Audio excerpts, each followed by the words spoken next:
Give me your bullshit after years of torture and suffering, trying to rip me from my husband and my home where I found salvation, peace, and refuge, and tell me to come join your bloodthirsty kill army.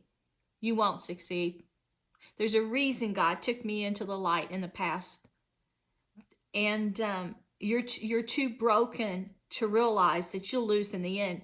You have deceived and programmed a world of followers to think that they're succeeding for something that is only their doom. It's hell.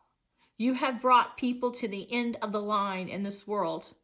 You will never deceive me into thinking all the torture that you did to my body after I had spent years with therapists when I was young after car accidents and injuries that were caused by other things.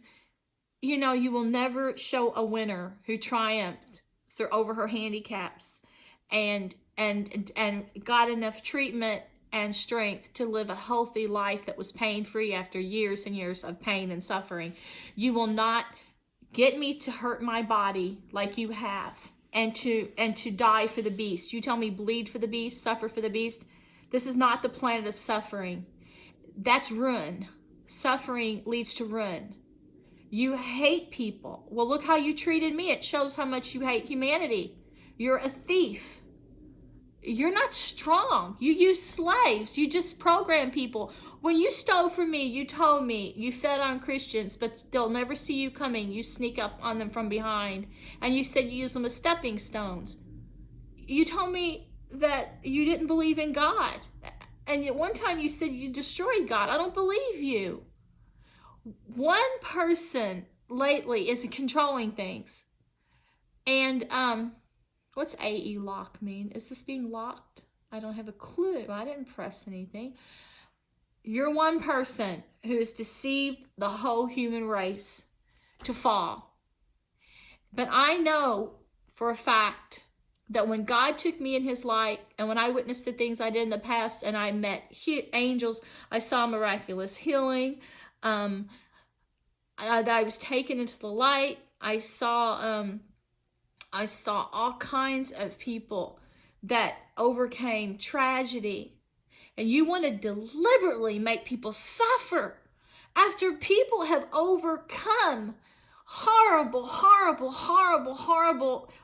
events and torture and tragedy, and you want to pollute their mind and twist their mind into thinking that suffering is good?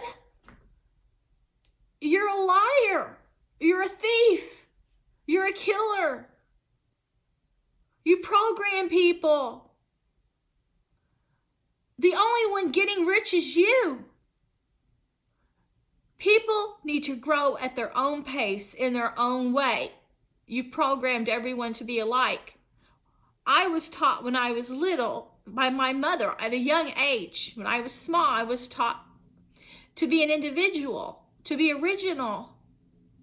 And I always was original, even at times I didn't try to be. And it was a very painful existence to always make your own road in life.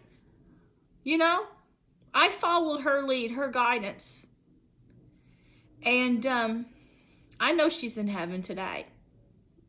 And I know that those of us who embrace God during these trials will. Because you have to follow your heart and you have to follow your conscience. And when they create machines and weapons that hide a person's conscience from themselves, and a society that's so fast-paced, centered on greed and work, that people can't even hear themselves think, then there's no time, is there, to soul search. And so all the sin is taking place before half the people in the world don't even know that they've sinned. You know, I recognize this at a small age. And then, you know, if you go to like a spa in Hawaii and you get really good relaxation and you're on an island where the breeze is real gentle and people on island time, it won't take you long before you realize the wrongs of the world and see how crime is spreading because of man's stupidity and greed and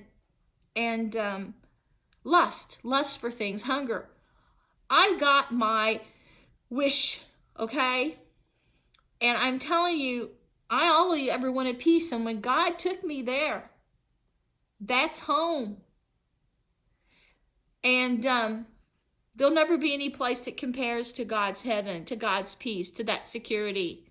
That feeling that you don't have to worry or suffer or compete or strive, because you have reached an ultimate state of wholeness through Christ, of awareness of yourself through Christ, and of higher intelligence by letting go of all the nonsense in the world, the things that trap you, letting go of your jealousy and greed and rage and pain and evil. You know, me and my husband live on 10 acres, and we have been so blessed to have that peace for so long. But it only takes a few madmen in the world today to craft the world for their own self-gain and to destroy all the happiness of everyone else and gloat that they were able to pull it off through modern technology, weapons, and deception.